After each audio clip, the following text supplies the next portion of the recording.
Donc notre équipe a pris plus particulièrement en charge le bloc de compétences numéro 2, mettre en valeur et approvisionner. Donc je vais laisser le loisir à chacun d'entre nous de se présenter, le temps que Loïc trouve le bon diaporama. C'est bon. Bonjour, je me présente, donc je suis Madame Ifi, je travaille au lycée professionnel du Mirail, et donc en éco-gestion, et donc j'ai des CAP, EVS, C, depuis 10 ans donc, dans ce lycée, et donc j'ai participé à la rédaction avec mes collègues sur l'Académie de Toulouse. Donc Fabienne Buisson, IEN d'économie-gestion, donc plus particulièrement en charge de la filière commerce-vente pour l'Académie de Toulouse. Caroline Nouvel, professeure d'éco-gestion à Paris 14e, en EREA, établissement régional d'enseignement adapté. Donc vous l'aurez compris, Caroline est empêchée par une mauvaise grippe qui nous l'a rendue quasiment aphone juste le jour donc, du séminaire. Bonjour, Loïc Legade, je suis professeur en éco-gestion à la CEP de Bellevue et je travaille en CAP depuis la réforme du CAP ECMS.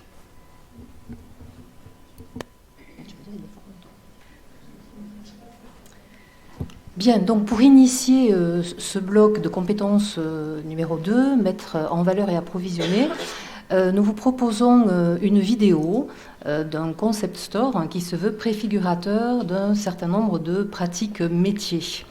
Alors bien évidemment, au-delà de la valeur d'illustration de cette vidéo, en tout cas, elle ouvre la réflexion sur les attendus, les compétences nécessaires à nos jeunes, ou moins jeunes d'ailleurs, titulaires du CAP équipier polyvalent du commerce, donc dans ces contextes en mutation.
Bien, alors le 4, le 4 de Casino que vous connaissez peut-être déjà, donc se définit comme un laboratoire d'innovation.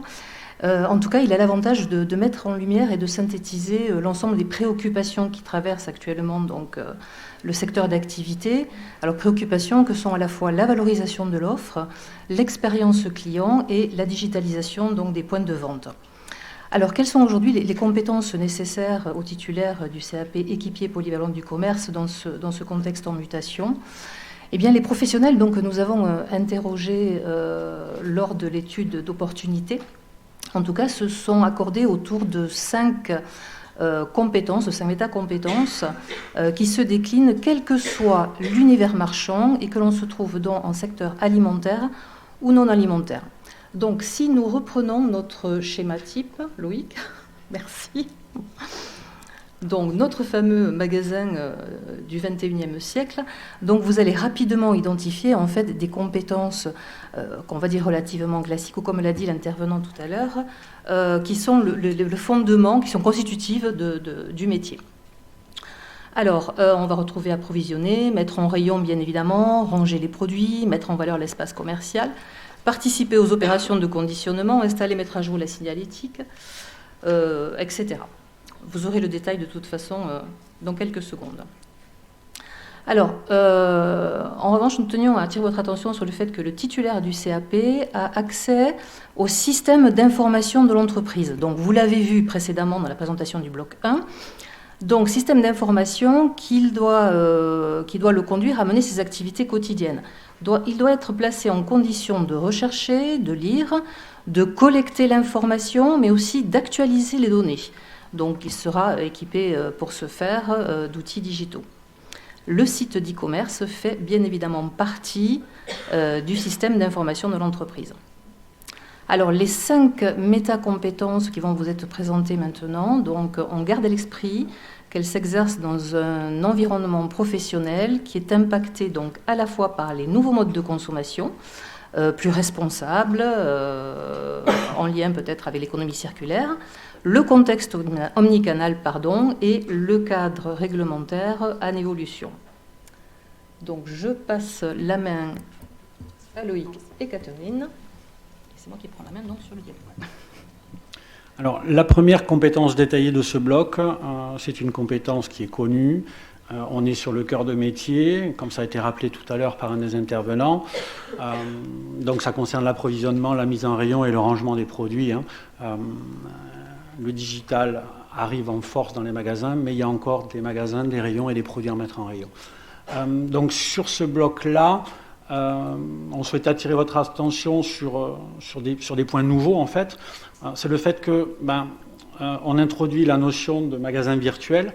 Vous aurez l'occasion de voir lors de l'atelier de Daniel Planté comment on peut amener des élèves de CAP à mettre à jour ou à créer des fiches produits et des éléments de présentation d'ILV, de PLV sur un site internet. Ensuite, c'est sur cette compétence qu'on souhaitait vous montrer comment on peut intégrer un savoir d'économie droit, un savoir juridique. Donc, on a décidé d'inscrire dans ce bloc-là la notion de responsabilité civile professionnelle en la mettant en avant et en la faisant vivre avec les élèves au moment de la réalisation d'une activité de mise en rayon et pour bien donner du sens aux élèves, à leur action et au fait que agir en sécurité en travail, ça a des conséquences et ça peut avoir des conséquences juridiques au niveau des consommateurs. Bien. Donc oui, pardon. Non, c'est bon. Donc la deuxième métacompétence, donc c'est mettre en valeur les produits et l'espace commercial. Donc c'est vrai que ça c'est pareil, c'était déjà abordé dans les anciens CAP, mais là on va mettre le focus, c'est-à-dire que quand on a rencontré les professionnels, c'est vrai que là la théâtralisation de l'offre est vraiment une demande des professionnels et donc on a un petit peu mis le focus dessus. Donc ça c'est vraiment une nouveauté de ce référentiel qui n'était pas abordé de la même façon précédemment. Donc on va également aborder la variété des espaces d'exposition, c'est-à-dire que bien évidemment il y a la boutique, le magasin, mais il y a également le site internet qu'il faut également mettre à jour, etc. Donc ça veut dire que l'élève sera amené à travailler aussi bien, donc à mettre en valeur les produits en boutique, mais également il peut intervenir. Alors bien évidemment au niveau du CAP, il va respecter des consignes, il ne va pas créer les choses, mais en tout cas il va respecter des consignes et il peut tout à fait participer à la mise à jour d'une page internet ou d'une photo Instagram qui va être diffusée sur le site du magasin. Donc évidemment, la théâtralisation de l'offre, ça concerne aussi bien les magasins alimentaires que non alimentaires. Et donc la théâtralisation, le niveau qu'on attendra de nos élèves, bien évidemment, ce ne sera pas de réaliser une vitrine, mais toujours de suivre des consignes et des procédures qui seront données en amont et que l'élève devra réaliser. Et donc... Voilà, ça sera l'attendu principal. Alors par contre, la théâtralisation de l'offre, là j'en profite pour faire un petit lien avec éventuellement le chef-d'œuvre, où éventuellement on pourra amener l'élève à peut-être réaliser des vitrines, comme c'est déjà le cas dans certains lycées, et comme vous pouvez le voir derrière moi, donc ce sont des vitrines qui ont été réalisées. Si vous voulez, Fabienne, vous pouvez peut-être dire 2 petits mots. Oui. Alors vous l'avez vu, hein, cette théâtralisation de l'offre, bien évidemment, est très guidée en formation. Elle sera accompagnée, en tout cas, de planogrammes, de schémas. Ça se fait étape par étape. En revanche, rien n'interdit à un moment donné que de travailler la créativité.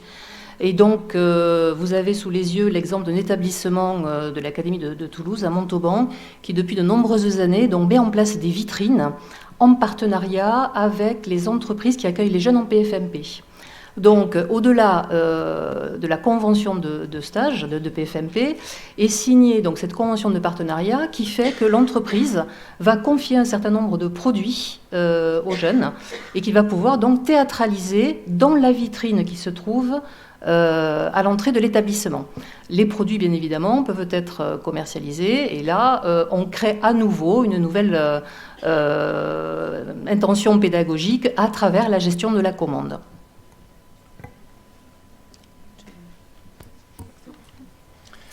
Alors ensuite, nous avons une compétence qui est emblématique de ce nouveau référentiel, puisque lors de sa rédaction, nous avons essayé de tenir les 2 bouts pour rédiger des compétences qui sont aussi bien qui peuvent être mises en œuvre dans un magasin alimentaire et non alimentaire. Hein. Et donc, dans tout le détail des compétences de cette métacompétence, participer aux opérations de conditionnement des produits, voilà, on tient les 2 bouts. Elles peuvent être maîtrisées et développées dans un magasin alimentaire comme dans un magasin non alimentaire. Ce qui fait que quel que soit le domaine, il va y avoir un focus à faire sur les règles d'hygiène et de sécurité. Hein, on l'a dit, c'est transversal à tous les blocs. Il y a une nouveauté puisqu'on a introduit le calcul du prix de vente, qui n'était pas le cas dans les précédents référentiels. Donc là, évidemment, il y a une entrée naturelle avec la co-intervention en mathématiques. Il y a aussi de nouveau du droit avec la TVA, hein, quand on fait le calcul du prix de TTC, on aborde une question de droit. C'est un domaine qui est marqué évidemment par le développement du vrac. On aura l'occasion de le voir notamment lors d'une séquence pédagogique. Et donc c'est pour ça qu'on souhaitait vous montrer que on est aussi bien dans le conditionnement, sur des produits alimentaires c'est assez évident, mais aussi dans le bricolage, hein, où les élèves sont amenés à sélectionner les produits, à les peser. Hein, donc je repense à la remarque de la personne de chez Carrefour qui disait il faut savoir, il faut être à l'aise et agile avec les unités de mesure. Hein, donc là on a un exemple. On a pris un deuxième exemple avec les produits cosmétiques. Donc voilà, un domaine de compétences qui est vraiment au cœur de métier et qui permettra d'accompagner des parcours aussi bien alimentaires que non alimentaires pour les élèves. Alors, il est évident hein, que cette compétence, le calcul du prix, peut paraître complexe hein, pour nos jeunes de CAP, d'autant plus que là, on rentre bien évidemment dans des considérations de poids, de grammage, bien évidemment, le kilo, le litre, mais également, pourquoi pas, de volume, puisque quelques articles de bricolage se vendent aussi au volume. Donc là, on a un champ avec la co-intervention évident.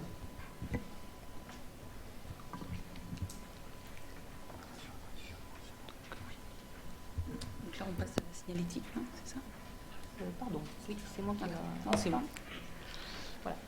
Alors, au niveau de l'installation et mise à jour de la signalétique, alors là, par contre, on est bien d'accord, on va partir toujours pareil, que ce soit alimentaire, non alimentaire, et bien évidemment, là, les espaces de vente peuvent être très différents. On peut aller très bien, pour la signalétique, donner l'information sur une ardoise et donc réaliser à la main, et de la même façon que ça peut être de la signalétique même sur le site internet et bien évidemment en magasin. Donc là, les supports sont vraiment très variés. Et donc, il est important aussi, donc, pour cela, pour que les élèves, donc, en fonction, donc, sur les PFMP, il faudra bien y penser, même justement, après, pour l'évaluation, bien vérifier que l'élève va bien participer quand même à la signalétique à un moment. Et donc, toujours sur cette signalétique, ce qui est nouveau également, c'est qu'il faut... donc, si ce sont des produits alimentaires, bien évidemment, au niveau et non alimentaire, il faudra de toute façon quand même indiquer la traçabilité. Aujourd'hui, de toute façon, les clients veulent s'informer déjà sur la provenance des produits et bien évidemment après sur les dates de péremption et autres. Donc, justement, dans le GAP que nous avons réalisé, on a abordé donc plusieurs points différents de traçabilité, comme vous pouvez le voir derrière moi. Donc que ce soit au niveau de la sécurité des consommateurs, comme pour la contrefaçon ou également pour tout ce qui va être provenance du produit. Alors effectivement, hein, là vous avez un extrait du GAP, alors ne vous attachez pas à le lire. Hein.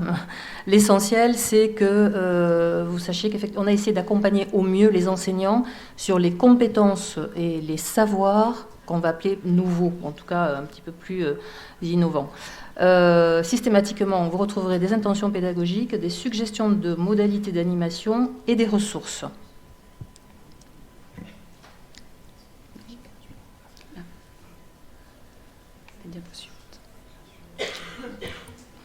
Et donc le bloc de compétences 2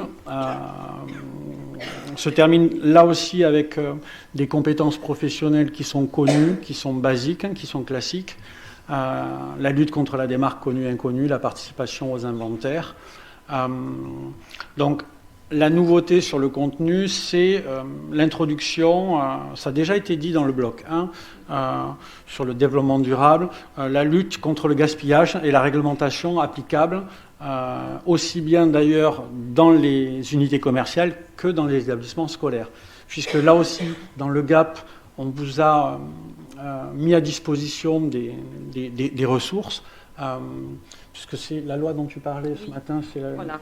Donc il y a les engagements des opérateurs et doivent être maintenant, donc, depuis le 1er janvier 2020, donc tous les magasins, ou que ce soit même les cantines et autres, doivent rendre public ce que deviennent les aliments. Donc on ne peut plus aujourd'hui jeter les aliments depuis le 1er janvier. Donc c'est vraiment une nouveauté et donc c'est vrai qu'il va falloir sensibiliser nos élèves sur ce point. Voilà, lorsque nous évoquions en effet le contexte réglementaire en évolution, nous en avons un exemple, hein, puisque cela date du 1er janvier. Alors ici, une proposition de prolongement, puisque le Code de l'éducation prévoit qu'une information et une éducation à l'alimentation et à la lutte contre le gaspillage soient dispensées dans les établissements scolaires. Donc là, nous avons une mise en cohérence, en tout cas, des attendus du référentiel, avec aussi ce point du Code de l'éducation. Un certain nombre, là aussi, de suggestions de modalités d'animation.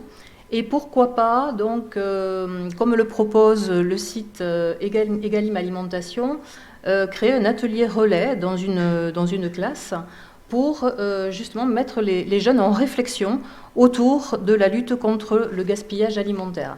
Et là, nous avons une co-intervention toute naturelle avec le programme de français, entrer dans l'échange oral, prendre sa place dans le quotidien de la classe, écouter, intervenir, etc.